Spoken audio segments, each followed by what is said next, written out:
Hello, my name is Miss Faith, and welcome to the Witch's Inner Sanctum. This is not your typical witch show, and I am not your typical witch. So love me, hate me, but don't think you know me. Let's play. So to get started today, we're going to talk a little bit.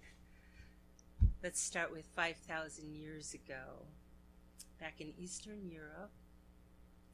Boring. No, we're not going to talk about the history.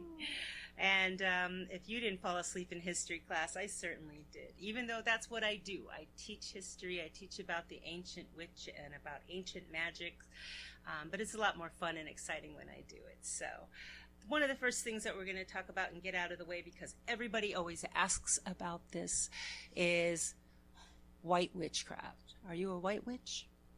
Well, besides being Caucasian, it really isn't that easy an answer. It's more shades of gray. Take this pen, for instance. Is this pen holy or evil? It's simply a pen. Now you can write a love letter with it, or you could stab somebody with it. A love letter is a really lovely thing.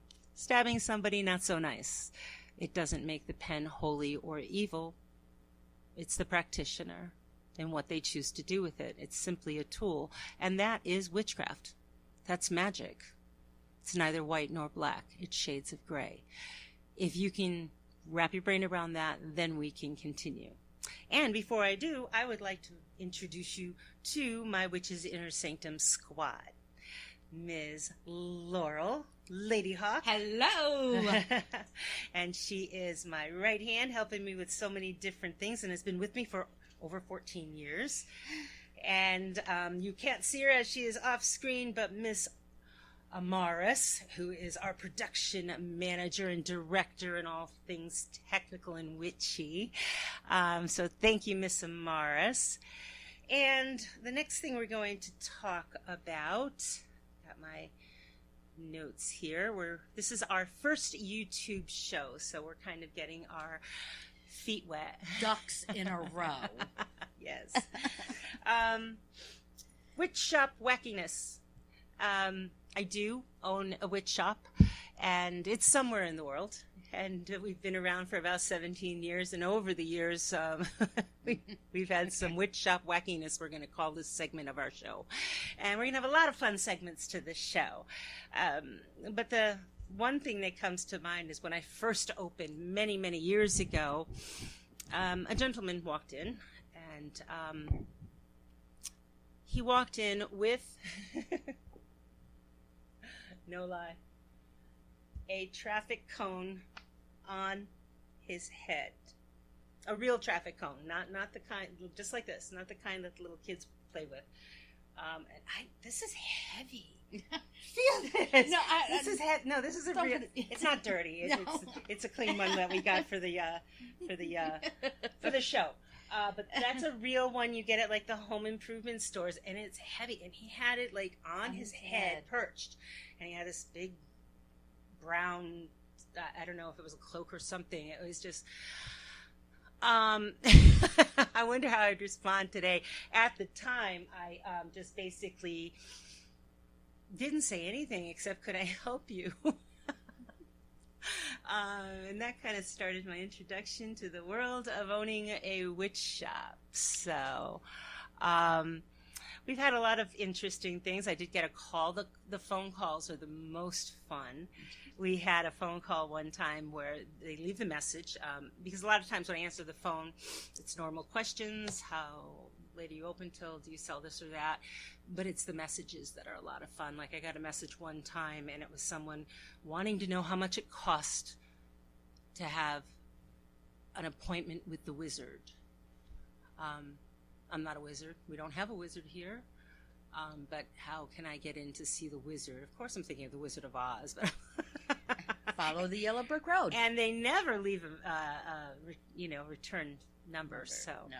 How about you, Miss Laurel? You've helped me out here on occasion. She's nice enough to stick around when I get a little busy and help me out behind the counter. But what is some of the fun things you remember? People coming in. I was working for you one day, and I'm sitting behind the counter and doing what we witches do.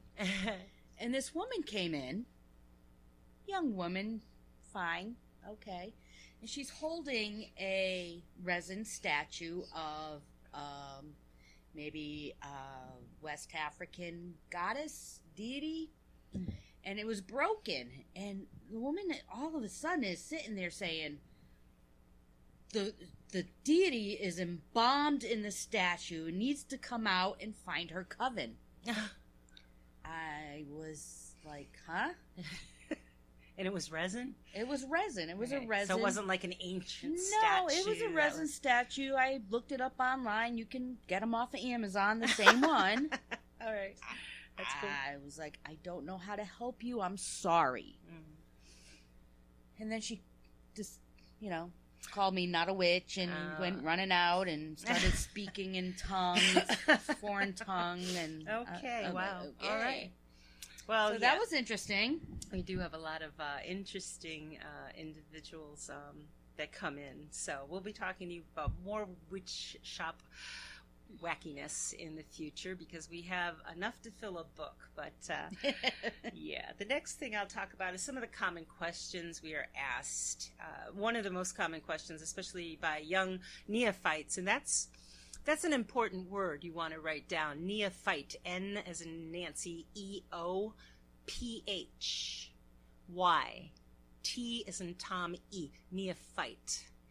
That is a witch that's newly on the path.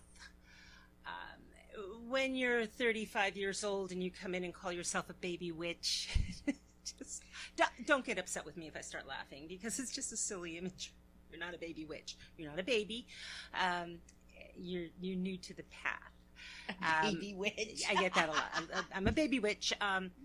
But there's a lot of terminology that maybe we'll put that as one of our segments, magical terminology. But a neophyte, that's somebody who's new. That's somebody. It's an old term, way back, several thousands of years, and that's the type of witchcraft that I am most specialized in.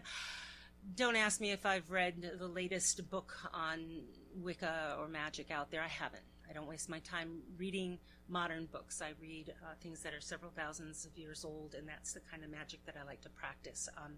But one of the newest things or one of the common things a neophyte will ask is a magical name. And if you're going to choose a magical name, you want to choose something that really is important to you. Don't pick one overnight. If it takes a few months, it might take a few years before you find something that really resonates with you. Like Miss Laurel, that is not her real name. That is a magical name. It can give you anonymity if you go public. So people, won't find you and harass you because people have all different kinds of, mistaken attitudes about who we are. Or, like me, my given name is Faith, and just so ironic that my parents chose the first time Faith was used as a given name was in puritanical colonial America. Yeah, where they were hanging the witches. They decided to give that as a girl's name. So my parents called me that. So I use Miss Faith as a professional name, but nobody knows my magical name, except a few very close people. So it's up to you how you choose to use it. But if you do choose to use a magical name, and that's just one of Miss Laurel's magical names for, professional purposes, you can have a private magical name also that has a lot of power and a lot of magical energy that's just for you and your magical workings. But think about the power behind what we do. Magic is very logocentric, which means it has a lot of power in the spoken word. If you're going to, and a lot of people love to do this nowadays, they love to pull down these dark goddess names, Hecate, the Morrigan, and just pick a couple dark death goddesses. These are the rotting goddesses. There was a book written called The Rotting Goddesses, and they're about death and destruction. They're usually war goddesses or ancient crone goddesses, and things are rotting and all that kind of stuff and decomposing, and and they have a purpose. Boy, oh boy, especially with what's going on in the world today with the pandemic and stuff, I would not be bringing that around me. No. And no. Dressing up. I mean, you've got the Day of the Dead in certain cultures and stuff, which is cool, but like the whole goth thing back in the 80s or the 90s, I would not be dressing up in all the black and all the skulls and all that kind of. I wouldn't be bringing that around me all the time. It has a place like our Samhain, right, which is a very short period of time to honor the ancestors, but to bring that around you all the time, you're going to manifest your reality. We create our reality, so just be aware of that. Call yourself whatever you want. That's the one thing you're not going to find from us. That's the one thing I'm really, really I try to be really good about, is there's no restrictions to magic. There's no restrictions to what you do. And if somebody's going to be like, you must, or you shouldn't, or do whatever, you do you. You do whatever you want to do. I don't care. I've been doing this for over 40 years. I tell people I'm almost 900. Miss Laurel's much younger than me, I'm Miss 700. Miss Amarist also. She's only 200. She's a witchling. Yes, a witchling. But do what you want to do, and anyone that tells you differently, there are no rules. There are no rules. I mean, Wicca was developed and put together in the 1950s. And I'll get into the whole history at another time, how that was built on a foundation of sand that really has no foundation at all. It's great as a new religion, but no, it doesn't go back thousands of years. And like I said, I'll bust bubbles and break glass ceilings at another time. But right into what I was going to say. I was Googling something earlier today about, what's happening in the world of Wicca and magic today, and I saw something that just said, well, if you're following Wicca, you must be spiritual, and you have to celebrate every full and new moon. And no, you don't. Who said that? Oh, did you make up that rule when I was... Wasn't me. Making up rules, Miss Laurel. I'm telling you. No, you don't have to do that. You can do whatever you want. And I've met a lot of people that feel really guilty. It was a full moon. I was busy taking care of the kids. I had to work. I had errands. I couldn't celebrate. I fell asleep. Yeah, I fell asleep. I was tired or sick or, and they couldn't, worship this full moon or the new moon. Or I've met covens run by, very power enveloped priestesses or priests that will make their entire coven go out and worship under the full moon in the middle of January in upper New England, and freezing their butts off at midnight. Nothing wrong with a lovely warm fireplace inside a living room. The goddess doesn't care. She really does. And quite frankly, if she was here in human form, she'd be in that living room in front of that fireplace too. Yeah. Not running around in the woods. And every 28 days, there's another one. And there's another one. So if you are new and starting out, if you've already been on the path a long time, you've probably already changed the channel. So it's cool. It's one thing if you want to, get your practice in and run in a ritual. That's what you would do, you would do it on the full moon and the new moon, so you can get your practicing. That's right. Mojo going, That's right. You want to try to practice as much as you can, but as we go along through the different shows, you'll learn that you just don't have to do magic on the full or the new moon. As a matter of fact, I rarely ever do magic on the full or the new moon, because if I need to do magic, I'll do it on a Tuesday, and if I need moon energy, I'll use that planetary hour. Or if I need to do something on a Thursday night because I have the time, and or the morning or the afternoon because I'm here, I look at the planetary hour and I sync it up with the magic I need to do. And if it happens to sync up with a full or a new moon, that's awesome. Unfortunately, there's so many books out there that lead new people to believe, new neophytes to believe that you can only do spells on the new moon, or you can only do them on the full moon, or you must do something on the new or the full moon, or you are not a witch or a Wiccan or a pagan. I mean, I don't even use the term Wiccan, I use witch. And a witch is a witch 24/7, 365, or sometimes 366. But do what makes you feel good and do it as often as you would like. It's important to get the practice in if that's important to you. Right. Some people just want to get out and, walk the beach, hang out in the garden, hold stones, put their feet on the ground. And their magic is totally different. And magic around our country, around the earth, is completely different to different cultures and different groups and different ethnicities.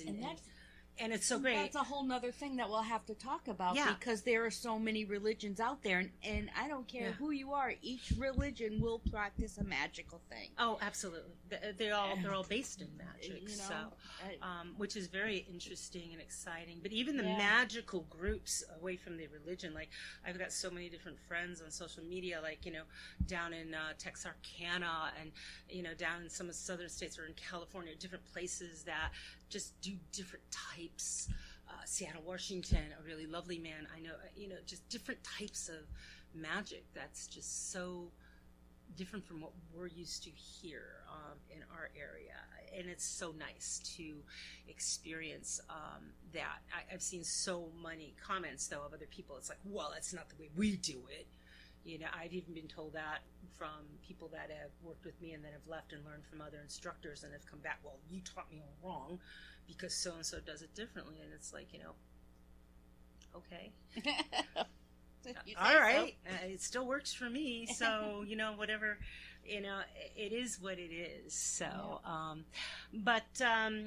next thing I wanted to touch on a little bit was Lughnasadh. We just celebrated Lughnasadh. We did. And Lughnasadh was our first harvest of the season, August 1st, and that was technically, that's like the Thanksgiving celebration.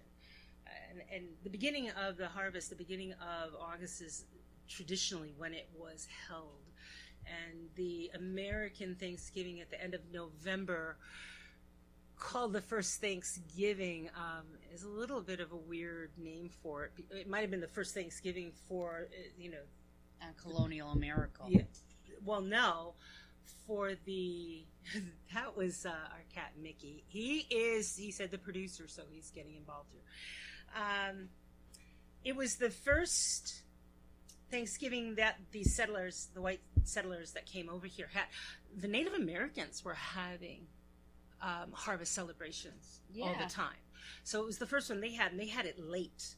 They were still having these types of harvest celebrations. They might not have called them Thanksgivings, but in a lot of different dialects throughout Europe, all throughout Europe, they were a Thanksgiving to the gods or, to whatever, for the abundance of the fields, the fruits and the vegetables and the harvest that they were going to put away. Right. So it really was Thanksgiving, except we had it at the beginning of the summer and not at the end of November where you're freezing. And so it's nice having it outside and under the trees and having all the good food, and it was really lovely. And I was thinking about the harvest, and it is the first harvest. In ancient times, the pagans that lived in small villages, some of them, you might call them the Celts, but that was just a group of a lot of different cultures in Europe that eventually ended up in Western Europe. They lived in small villages and small round houses, 5 to maybe 12 in each group. And imagine this, if you will, toward the harvest season, you might have each household had a garden patch. And maybe this one was growing cabbages, that one maybe was growing some root vegetables, that one maybe over there had an orchard or went out into the wild orchards and was collecting all the fruits. And maybe another household went out and got some venison or some rabbits, for meat. And so everybody brought the harvest bounty and brought it to the center of their small little enclave, their small little community. And many times these communities were one extended family. And they brought all the food, and everybody kind of divvied it up. including, the sick who were too sick to actually, maybe do any gardening, or perhaps the ones that had a bad harvest. Maybe somebody had been injured, or perhaps some, were too young or too weak. So everyone got some of the community's bounty. And that's what kept them from starvation. That's why we are the 29th hominid species that has survived. You've heard of Neanderthal and Cro-Magnon man. Well, we're the 29th in line, Homo sapiens. And today, if we think about it, in the ancient times, you usually didn't have a great harvest after a famine or after a period of pestilence, which was a great plague or a great epidemic. But we are experiencing something today that I don't believe, it's rare to have found at any time in ancient history, and that is a time of pestilence. We've gone through a year and a half, and we look like we're still going to go through some more of a great pandemic that has affected the entire earth. And we have a harvest right now that we can enjoy and benefit from if only we would. And that harvest, where we can take advantage of it and benefit all of our neighbors and everybody around us in an amazing way, is the vaccines and the medicine and the science. And just by my getting a vaccine, I know the people I care about the most are safe around me. And that's like giving you all the cabbages and all the apples and, everything I could possibly have grown, and I'm giving that to you and more. I look at things very metaphorically, and I don't have a lot of restrictions on my thinking. I try to be as open-minded as I can. I don't look at, how do I benefit? I try to look at how do the people around me benefit. And that's pagan thinking. If you think pagan is a bad word, well, it's kind of cool that you're still watching. Awesome. More power to you. That's great. Thanks for sticking around. Maybe you'll realize we're not so bad. But yeah, we're all about community, and we don't really see the borders and the walls and, us versus them as much as some groups might. We came from a time long before there were countries and borders and walls and us versus them. We come from a time when they were referred to as the Celts, and the Celts were just a bunch of different groups that all melded together and that were just trying to survive. And they were enculturated, and they each just lived with one another. Yeah. Exactly. And they did survive, because most people that have any ancestry in any part of Europe, from Russia all the way over as high as the Netherlands, all the way as low as the Mediterranean, all the way over to Western Europe, including Spain, France, and Portugal, you have Celtic blood. Yep. It's not just Great Britain. So that is my Lughnasadh discussion, that we have a great harvest that we can all benefit from, and it would be really nice if we could kind of just push that energy out there. So anyway, yeah, so how does that feel? I think this is our first YouTube special. We're not calling it a podcast, even though you might be listening to this eventually podcast-wise while you're driving, but we're hoping to keep this as more of a video type of show and a learning experience. And we want to add music. We want to add maybe some guest speakers and get people to call in and ask questions. And we want to add a lot of features to this as we get more tech savvy with all that we're doing. So yeah, thank you very much for watching and for listening. It was a pleasure to meet everybody, and we'll see you next time. And stay safe, stay healthy, please get the vaccine, and thanks for watching. And may all your moments be magical. Thank you. Bye-bye.